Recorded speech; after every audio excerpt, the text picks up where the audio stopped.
Good morning to you. Good morning to you. You live in a shoe house. You live in a shoe house. That doesn't even make any sense, but I love it. I love to write little ditties, little songs. Little ditty by Jack and Diane. Two American kids growing up in the heartland. Do you guys remember that song? If you lived in Indiana like I did, you hear it everywhere. All you hear is John Mellencamp here. He's our pride and joy. My ex was from Seymour, Indiana. And true story, when you drive into Seymour, which is where John Mellencamp is from, my ex's mom actually went to high school with John Mellencamp. There was a big sign and it says, "Welcome to Seymour, Indiana, home of the Oktoberfest and John Cougar Mellencamp." As you can tell, I'm in a really good mood today. I don't know why, I just am.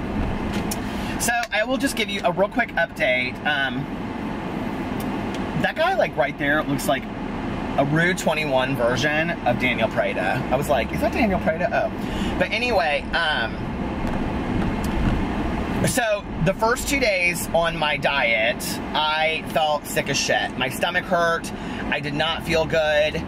But I woke up today. I was tired when I woke up, even though I slept like 9.5 hours. I went to bed last night pretty early, 1:30, I think. And anyway, I felt rested when I woke up, even though I was still kind of like groggy and tired, but like my stomach hasn't hurt today. I have felt full of energy. I have felt very positive. I felt really good today. So, and the only thing I have had to eat is this 1915 organic pear, coconut water, mango, spinach, banana, lime, cold pressed smoothie. And it says it's 100% fruit and vegetable juice smoothie. 170 calories, 1 gram of fat, 38 carbs, but I don't really watch carbs, and 2 grams of protein. I mean, I'm sure it's not the greatest thing in the earth, but it's better than a Big Mac. So, and I like these drinks, so if you guys have certain ones that you love, let me know. There was one I got yesterday from Fresh Time that I really, really liked. But anyway, I'm feeling pretty incredible that just for today. I'm feeling good. I'm feeling positive. It is also my Friday, so I'm very excited. I just left my office where I had a 4-hour meeting about a project that I'm working on. It was a lot. 4 hours. To get my ass to sit in one space for 4 hours. But let me tell you. So I got up this morning about, 1:32. Yeah, I got up about 10 today, 10 or 10:30. Did I get 8.5 or not? Did I get 8 or 9 hours sleep? It doesn't matter. Anyway, I got up about 10:30 and I filmed my videos. And then I started putting my vlog up, filmed my video, my main channel video, went and got coffee, went to the bank. I got all this stuff done because I got up earlier, which this won't last. So this is not me making a lifestyle change of, forever getting up early. I'm just telling you right now, it's not. And, but it did feel good to get up and get a lot of stuff done. That house must be for sale, because that patio has nothing on it. It's so cute, that screened-in patio. Anyway, do you guys notice stuff like that when you're driving around? I love to look at houses. It's like one of my favorite things. Especially around here in Broderpool where my office is, because they're all like old houses. And some of them, like this one, like right here has one of those. What are those things that gazebos where plants hang and stuff is in front? It's adorable. Anyway, so it's my Friday. Yay! I plan to read this weekend. Alex said he has absolutely nothing to do this weekend, but we want to go to the pool one day. If God, please don't let 50 million kids be at the pool. But he got some microdermabrasion yesterday. Alex has acne scars that drive him crazy. You would think that I, as the father, having the father that was a plastic surgeon, would be the one that wanted all this kind of stuff. But I'm kind of like, I really believe in like aging authentically. But Alex loves all that stuff. So anyway, he got some microdermabrasion yesterday, and he's very happy with the results. But I guess he can't go out in the sun for a while, or now he's turning into this, you know, one of those. Like, you shouldn't go out into the sun at all. I'm like, ugh, don't be one of those. I know that that's really healthy for your skin, but anyway, that's my life today. And I have to read Do you ever get in your car and you leave like chapstick or lipstick in your car and you're really afraid to use it because you're afraid to just crush it in half? I'm so careful with that chapstick. That Tiffany McDaniel book, I have to read that this weekend. I mean, I don't have to, but I told her I would have the review up by the first week of August, and it's the first week of August, so I have to have it done. But, so I'm gonna really try to get that done this weekend. And yeah, that's just it. And kind of, I've like bought so much food now that like, but I'm like wanting to go to the grocery store and see what other kind of exciting things I can find. I was gonna go to Whole Foods and make a salad, but I don't want to do that. But one night this weekend, I think I am gonna make like a big salad, maybe eat it by the pool, which would be kind of fun.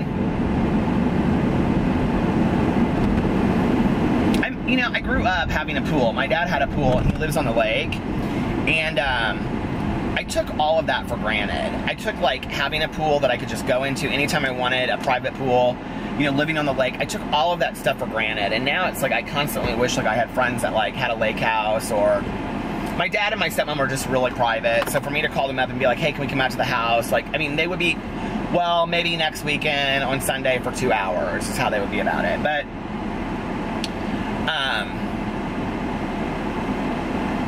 those are first world problems anyway, but just to be like, eat a meal by the pool, like I miss that. Like I used to, like my dad grilled out like literally every day in the summer. And so we would eat out by the pool like every night. It was really nice. And just being on the lake. I think there's like a different, it's just even like standing outside underneath the stars at night when I'm taking the dogs out.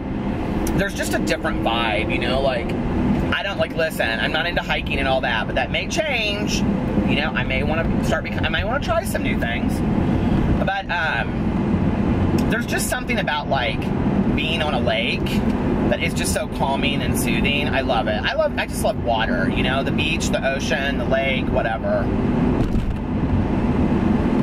As corny as that sounds. Well, all right, you guys, I'm almost home, so I'm gonna get off here, let the dogs out. Who let the dogs out? Who, who, who. I love you guys, and I'll see you in bed. Hello. I'm back, drinking my water in the kitchen. I'm cooking. So I'll show you what I'm cooking. I'm having 2 of these Morningstar grillers.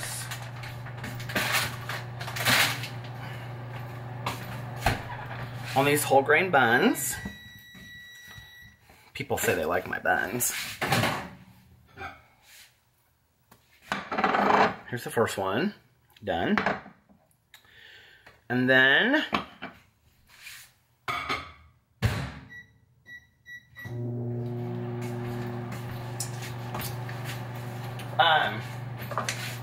I got blueberries. So I already washed them and actually put them back in there. So blueberries are supposedly really good for you. Did you know that? My mom used to tell me that. And my mother never lied to me. Well, she did quite a bit, but I didn't know that at the time. And then I'm taking a banana, and I am going to cut this banana up and put it in there. I really, if I like this, I'm going to do it with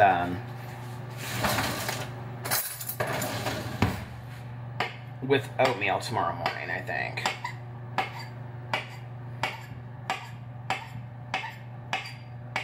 This is going to kind of be my dessert.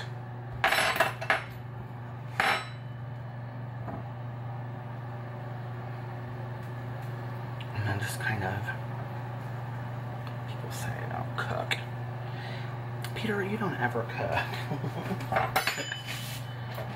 I cook! What are you talking about I don't cook? I love to cook.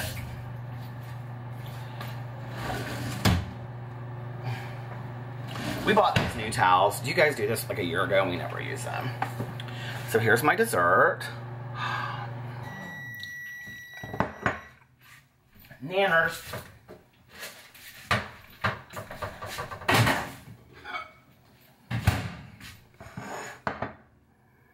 And then I'm gonna put, I should probably get some lettuce and onion for my burgers.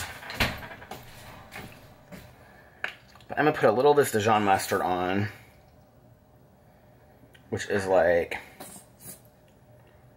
5 calories for a tablespoon, and I'm putting less than that on, so.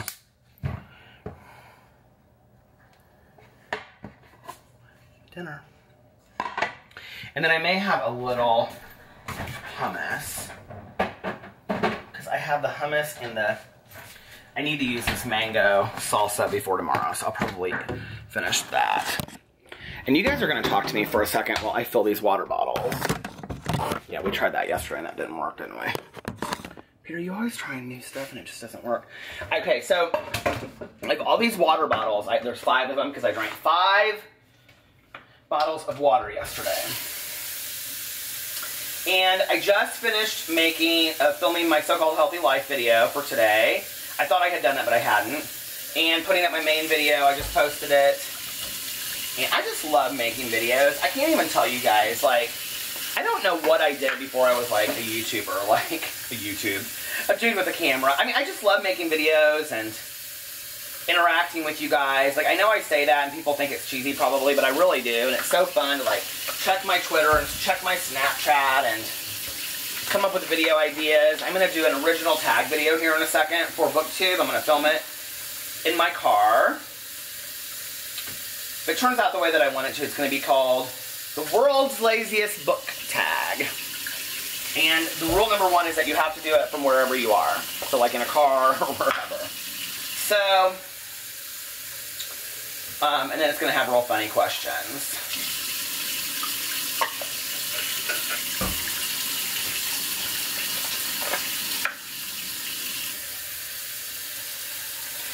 Like, what book would you give to your worst enemy? 50 Shades of Grey. Oh. But I have to put that together before I go, because it won't be ready. And let me just show you what Alex got. So, he ordered his food from that, he's doing that Octavia. It all came in the mail today. So he's like really excited about that. I don't know anything about it. His friend did it, and her husband lost like 30 pounds. And so he's like, I mean, Alex doesn't need to lose that kind of weight anyway, but he's just so excited about it. And he's like, I'm going to start going to the gym this week. And I was like, okay, we've paid for the membership for 3 years and haven't gone once. So somebody ought to use it. I want to get below 220 before I go to the gym because, you guys, I'm legit like huffing and puffing it all the time anyway. Like, I'm so heavy. Like, I am so heavy that, like, I'm, like, out of breath and stuff. So, oh, I forgot about all my fruits from yesterday. I'll have a mango.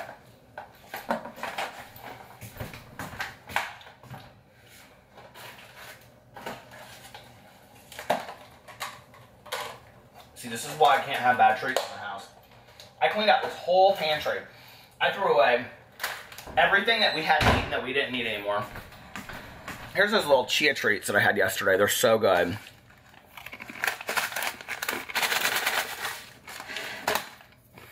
My water. Day 3, no fountain pop. About to lose my nuts. My chestnuts, not those nuts. But anyway, okay. Well, I'm gonna eat. I'm gonna talk to you guys in a little bit. Love you. Hello. How are we doing tonight? How are we doing tonight? Dream a little dream of me. Do you ever just feel like you're in a mood to sing? My mom just always used to sing all the time in the car. I loved that. Just at home, she just hum, and it was so funny. The other night, after I got off my YouNow stream, my neighbor came around and she wanted me to sit outside with her, and I was talking to her about like what she wants to do with her life, and she's like, I've always wanted to be a singer. And I'm like, why don't you be a singer? And she's like, well, my parents said that. She's 23 or 24. She said, my parents just said it's not realistic. And I said, to who? You know, it's your life, it's your dream. You gotta follow your dreams. And it was interesting because we talked for a while, and then when we were done talking, she like went inside, and as she was walking inside, she was singing. She's like a really good voice, but she was just kind of like, I just love when people just kind of like walk around and sing, you know, in their house and stuff like that. Seems like old times having you to walk with. Do you guys remember that when I sang that on here? I talked about Annie Hall.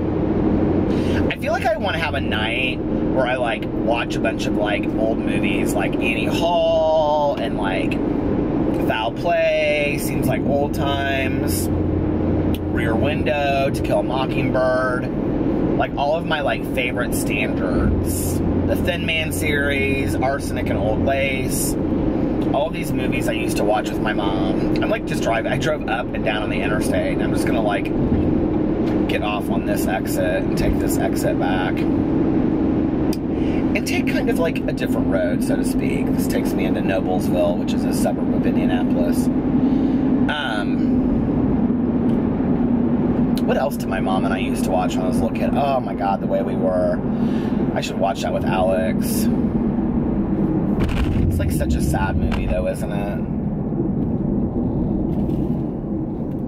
Memories may be beautiful and yet misty watercolored memories of the way we were.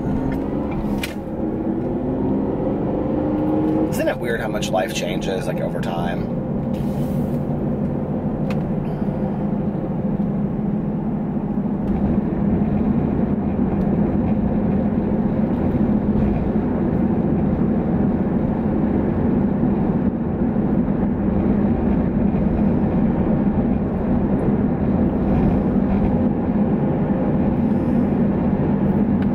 Trying to figure out, did Alex and I meet in 08 or 09?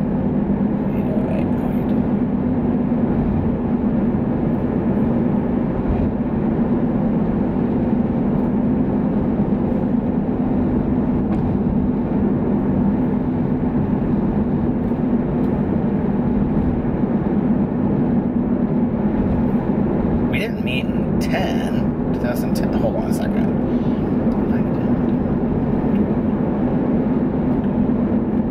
I am doing stupid math in my head. Hold on a second.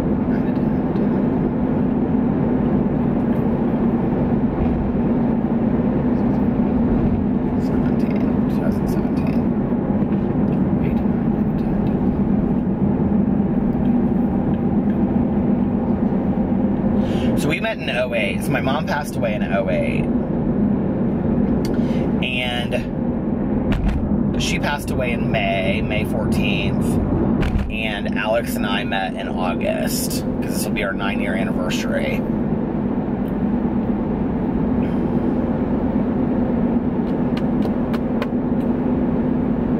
So 10 years ago at this time, I was still with my ex. That is so crazy, isn't it? I haven't talked to him in a couple of years. It's really weird.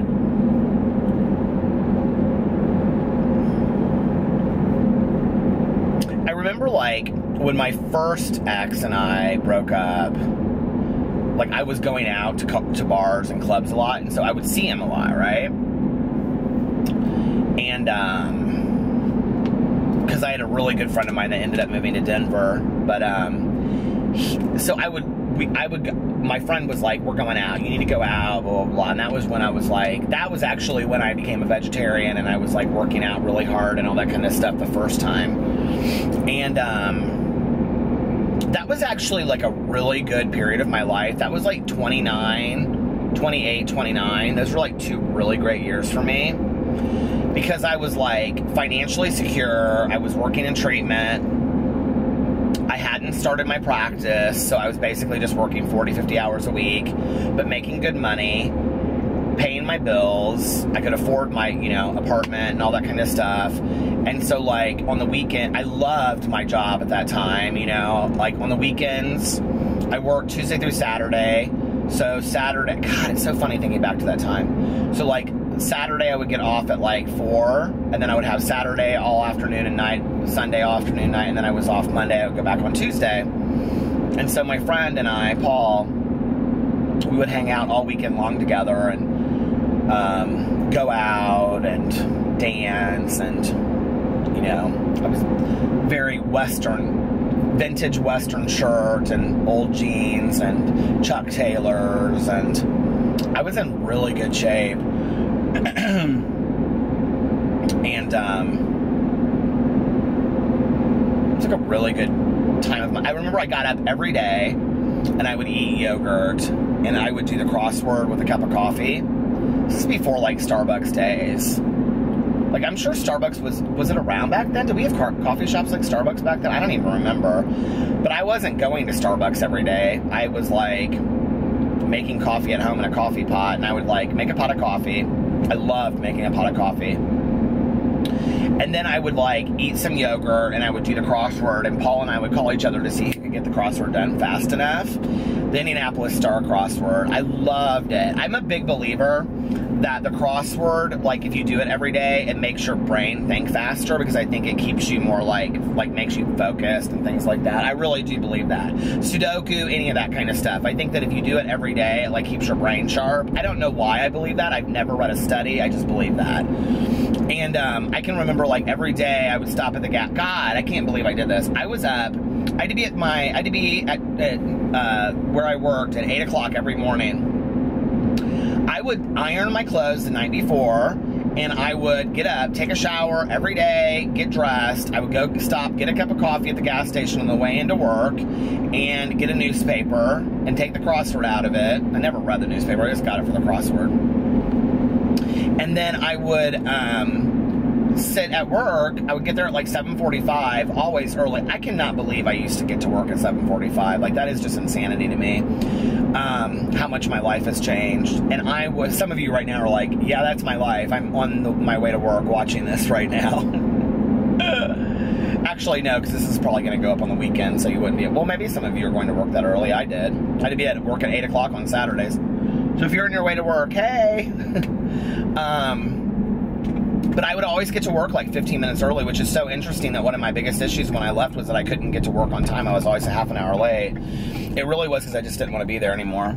And the moon is so pretty tonight. And can you see it over there? Do you see the moon? Isn't that cool? Can you see it around there? And so I mean, it's really a pretty night outside. It's 76 degrees. It's kind of breezy. It's like perfect summer night in Indiana. It's like the kind of summer night that you would want to write about in a book. You know, if you're going to write a scene. So I would get to work, and then I would like talk to the kids, and I would sit behind the nurse's station, and I would do the crossword, and then we have group therapy, and then right after that we went into clinical meetings to staff the kids, and I would always sit in there, and my supervisor would be like, could you put the crossword away please while we're doing clinical meetings? I loved the crossword. When you do the crossword, like, I need to start doing the crossword every day. When you do the crossword every day, like, you get used to this. It's so fun to do. You start getting used to like the same words that come up on the crossword. That's it. I'm getting the crossword tomorrow. I don't know why that was such a good period of my life, though, you know? And then, like, it was so funny. Like, do you know how you make up stories in your head? So we would go to this bar called Utopia on Sunday nights, at, like, from 10 to, like, 1:30, that bar was open. And, it was a lesbian bar, but on Sunday nights, it was like gay guys. They always had like a gay guy night on Sunday nights. And we would go there every Sunday. It was so much fun, and it was like loud techno, and it had these rafters that like looked down on the dance floor. And so my friends and I would go, and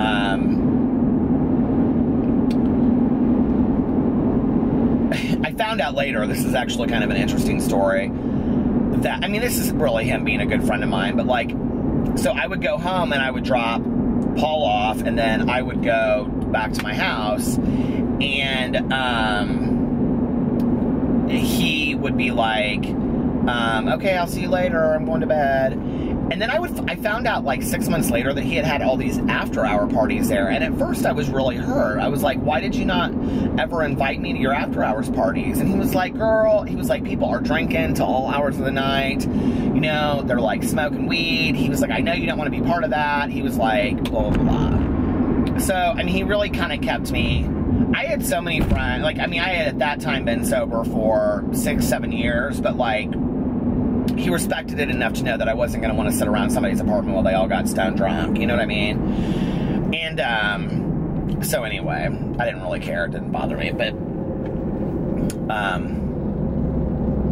yet again, always like feeling kind of on the outside looking in, if that makes sense. Like, you know, when I was using, like I had friends that didn't use, that didn't understand my gig. I drank too much. I drank more than they did. You know, I couldn't contain my substances. But then when I was sober, it was like I didn't fit into other groups too. So anyway, but he was a great friend to me during that time. He really was. I don't think I would have made it through that. I literally thought I was losing my shit single, and I hadn't been single, and I hadn't been single really since I was sober. I'll talk about that in a second, but so then we were out one night, and I kept on seeing this guy, and I was like, oh my God, he's so cute. He's so cute, right? He was such a good dancer, and so he was always with this guy. Now, people would come from other cities, like, and just, like, drive just for that night. And for some reason, I thought he and his friend were college students at Ball State, which is in Muncie, which is like an hour drive from Indianapolis. I don't know why. Like, for some reason, I had worked it up in my mind. Like, I could even visualize them. I mean, like, do you ever do that? Like, if you're single, you know what I'm talking about, or if you've ever been single, which most of you have, I'm sure, at some point. But, like, I could imagine them, like, living in this house in Muncie. I don't know. I don't know what it was about, like, why I thought that's where they were from. But anyway. So finally, I went, so my friend was visiting from Chicago, my friend Michael, and I said to him, he was like, who are you looking at? And I pointed to him. He's like, he's really cute. And then I was like, I know. I was like, I had such a crush on him. And he would, like, my ex would, like, look at me, and I would look at him. We would flirt with each other, you know, but, like, we would never, like, go up and talk to each other. So Michael goes, come with me. So we went to the bar, and he goes, write your number on the back of this matchbook. And so, like, I wrote my number on the back of a matchbook, and he goes, and I go, what are you doing? He goes, if you're not going to go talk to him, I'm going to go talk to him for you, and we're going to play like we're in 3rd grade again, because this is ridiculous. He goes, you sit here every week, and you look at this guy, and you'll never talk to him. This is stupid. You're not, like, 15 anymore. I was like, fine, I'll go talk to him. I was so embarrassed. I, like, walked through the dance floor. Well, when I walked through the dance floor, his friend turned and, like, looked at me, right? This was his best friend. And I was like, hi. And he was like, hi, how are you? And I was like, I'm good. And he was like, so I was like dancing with them for a second. I don't dance like that. I'm a good dancer. But anyway, I danced with them for a second. And then he was like, I go, can I ask you a question? And he was like, yeah. He kind of like leaned in, and I go, is your friend single? And I will never forget this look that came over this dude's face. And he was like, he never really liked me. The whole relationship, he never liked me.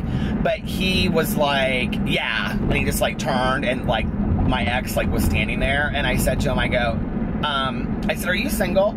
And he was like, yeah. And I go, okay. And I like held up this matchbook, and I leaned in and gave him a hug, and I like put it behind in his back pocket, and I go, give me a call sometime. And I turned and I walked away, right? So I went back and I stood up with Michael, and they were like down there dancing, like nothing. I thought he was gonna bolt up there, right? And be like, oh yeah, of course I have to have this, so I'm gonna call him, right?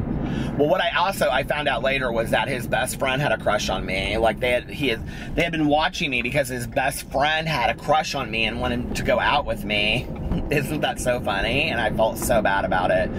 But anyway, so they're like leaving, and they're like walking out. It's like 1 o'clock, and they're like walking out, and he looks up at me. I'm standing up there, right? And I'm nervous as shit. And he looks up at me and he goes like this. And so I walked over to him, and I came down, and he holds up this matchbook. This became this joke between us in our relationship. We actually collected matchbooks because it was like the way that we met each other. And he goes, are you really gonna put some little matchbook with your phone number on it in the back of my pocket and think that that's going to work. And I go, I was just really nervous to talk to you. I've seen you here every week. I like know that. And I said to him, I go, because I know that you guys go to Ball State. And he goes, like, I had worked it in my head, right? And he goes, go to Ball State. And he just looked at me and I go, yeah, aren't you guys like students at Ball State? Because they looked like college students. And IU, which is in Bloomington, is too far probably of a drive. So I was thinking Ball State or like Butler or something. And he goes, no. He goes, we're from Seymour, Indiana. He goes, I'm in hair school. I go, oh. And he goes, my friend's a hairstylist. He goes, and he's not very happy with you because he had a crush on you and he thought that you wanted to go out on a date with him. So anyway, he was like, well, thanks for the matchbooks. And he left. And I thought, I'll never hear from him again. He called me the next day and we talked on the phone for 4 hours, and I asked him to come up on a date.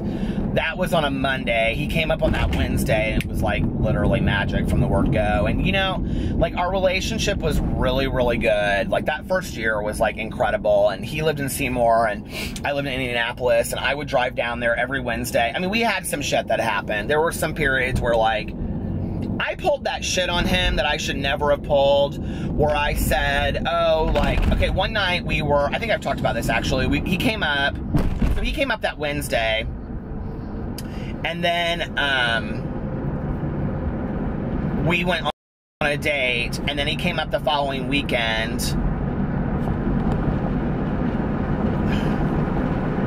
He came up on Wednesday for a date. Okay, so we met on the 21st. Now, the reason I know that we met was because it was the 20th,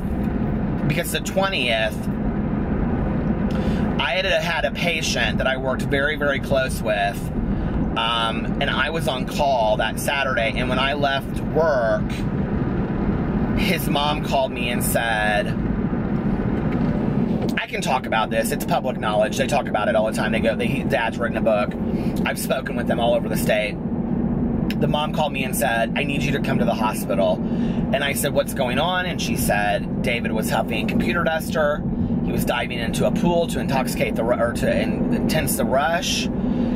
He went into cardiac arrest and he's in the emergency room. So I drove back over from home to the emergency room. And when I walked in, to the emergency room, I could see him, and they had just taken the stuff off, and he had just passed away.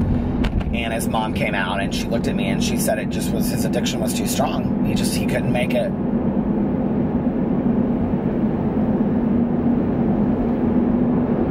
I love that kid.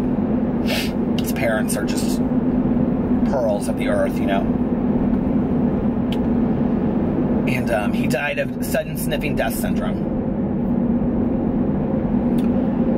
I later had the opportunity to go speak all over the Midwest with his parents and tell my story of recovery, and they got to tell their story. We went to tons of high schools and conventions. The dad ended up writing a book. They're amazing people.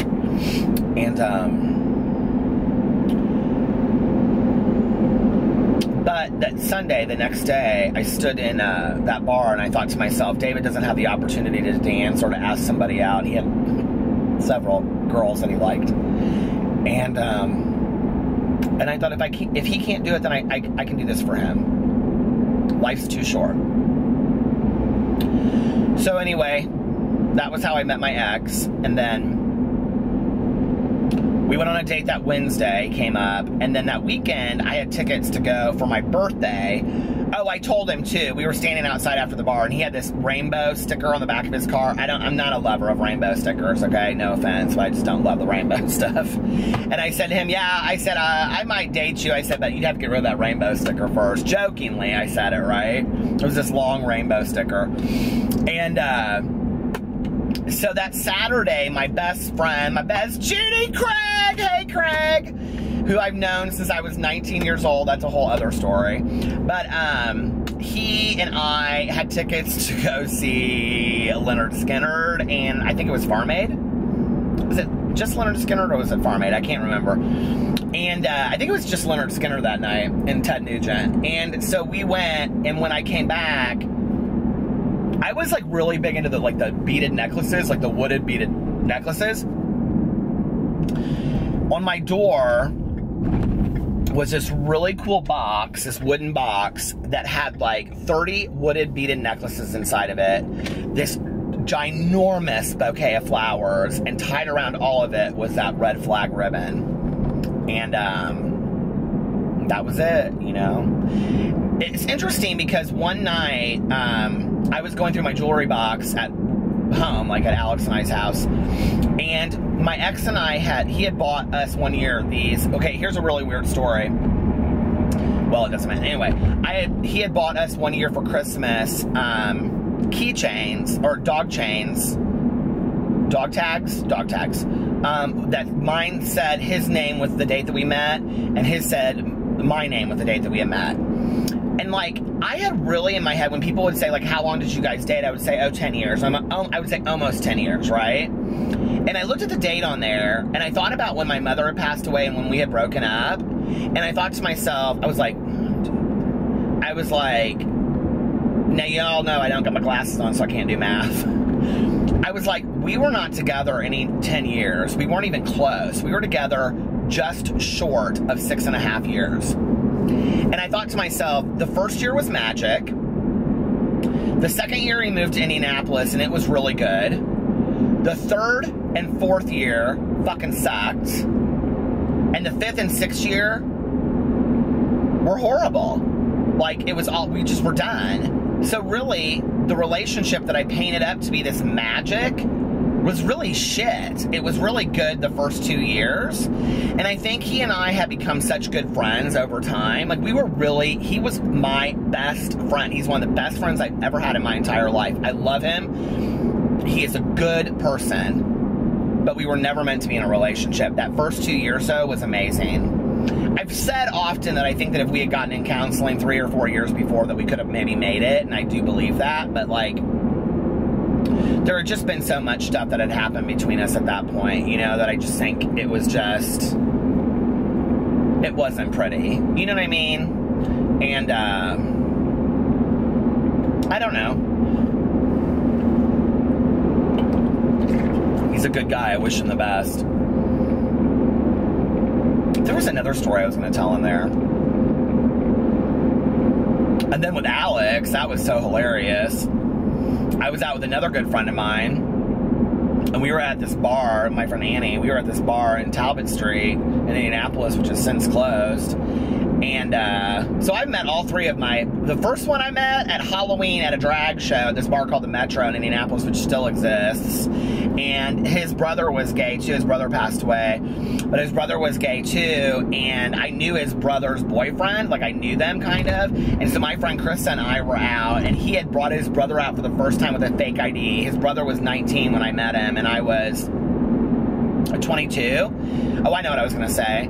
And I was like instantly like, oh my God, okay, he is so cute. He's short. Oh my God, I don't usually date short guys. He was so short, 5'5". I think he likes to tell people he's like 5'8". He ain't no 5'8", he's like 5'5". But anyway, so cute. Still so cute. My God, he's my age. We're friends on Facebook and Instagram and everything. He still looks exactly the same. He hasn't aged a bit. It pisses me off. But anyway. And I remember he just was so cute, and we had such good times together, but anyway, so I met all three people that I've had serious relationships with in bars, so I think you can. But with Alex, I was like out, and this guy was like getting birthday spanks. They were doing shots at the bar, and this guy was like getting birthday spanks, and I'll never forget, I saw Alex come up, and he had this like V-neck orange shirt on, and he used to wear these like, you know those like driving shoes, like moccasins? He would wear those with like these grayish jeans that were kind of tighter. My husband has an ass, okay, and I'll never forget, he turned and he just like smacked this guy and started laughing. Alex is like, if you see him in a public setting, like on camera, he does not like being on camera, but if you see him in a public setting, he like owns a room. Like, it's like spotlight on him, and he's very natural with it. Like, he just loves people and being around people, and he just like exudes energy, and he loves to dance, and he'll just start salsa dancing right there and stuff, and it's just hot. It's just sexy. And I will never forget, I looked at my friend Annie, and I said, who is he? And she knew him because she knew his ex, and she was like, oh, blah, blah, blah, whatever, and, you know, she was like, you know, he parties a lot, I was like, no, baby, it don't matter, okay? No, he's gonna be mine. And I was so like, oh my God, who is this guy? And he didn't even see me standing there. And then I found him on MySpace, and I sent him a message, and I said, you have kind eyes. I think you're very good looking. I'd like to take you on a date. And he said, thank you. I'm not a kind person, and I'm still interested in my ex. I was like, okay. And then 4 months later, 5 months later, he sent me a message, and he said, okay, so when are you taking me out on that date? Yeah. I should have known. But anyway,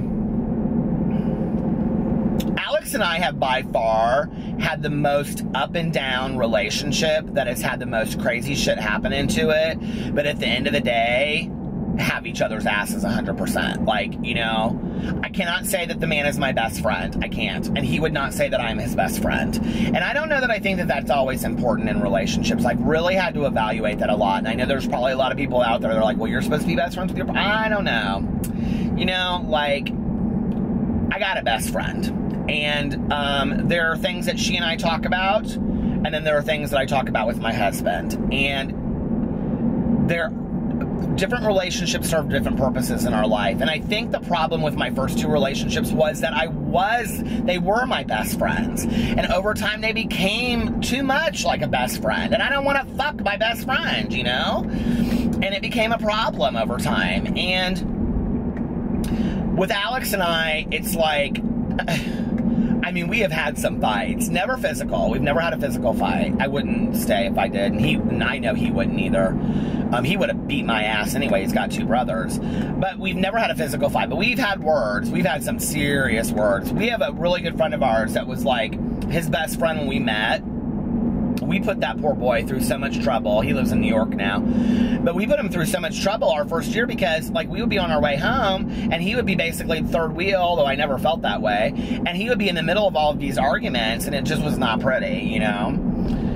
And then we had a friend of ours that's like a couple that we adore them, and they're just very good to us. And she called me one day, and she was like, we want to have you guys over for dinner. And this was probably at about 2.5 years.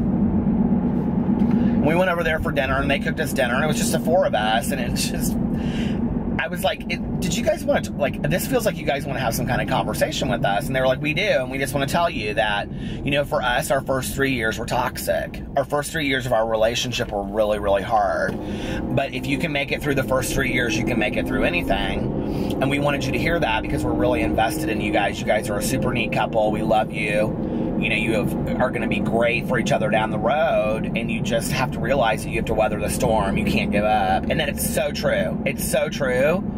Okay, I'm going to stop this really quick because it's almost at 30 minutes. I think I'm almost at 50 minutes, like an hour, so I'm going to have to stop this in a second. But that's so true. Like, if you can weather the storm of the first 3 to 4 years of a marriage, like, I really think that you can make it through anything because... you know, you really realize in perspective what's important at the end of the day. You know, that doesn't mean that you forget everything that happens. It doesn't mean that you tolerate everything that happens. That just means that you see the person in a different light. People change. You know, my husband that I met at 24 years old, when he was all about wanting to go out and party and be seen, I mean, that's not who he is today, you know? Tonight he came home and from work, after working, you know, 10 hours and... put on his pajamas and played with the dogs, and he opened all of his new diet Octavia food I think he's doing with called his health coach on the phone, and they're talking all about it. And you know, he is a different person today than he was then, and he has different goals, and so do I. So I wonder what that noise was. Who knows? But I have different goals today, and so does he, and our goals have grown together, and I think that that's really important, you know? And I really think that I had to go through all 3 relationships to get where I'm at today in this relationship. Like, I don't think that I would have this relationship today on the level of understanding that it is, which is why we are in counseling. Like, people all the time say, well, why are you in? It's because we want to understand each other the best we possibly can. We want to communicate with each other, you know? I use this analogy for recovery, and that is, I got in a relationship right out of treatment, okay? I do not recommend that. The suggestion is you wait a year through in sobriety. I got in a relationship, got out of it, got another relationship, and then my sponsor said to me, are you willing to do it my way now? Are you willing to wait a year and see how it goes? And I said yes, because I had screwed up my life enough, right?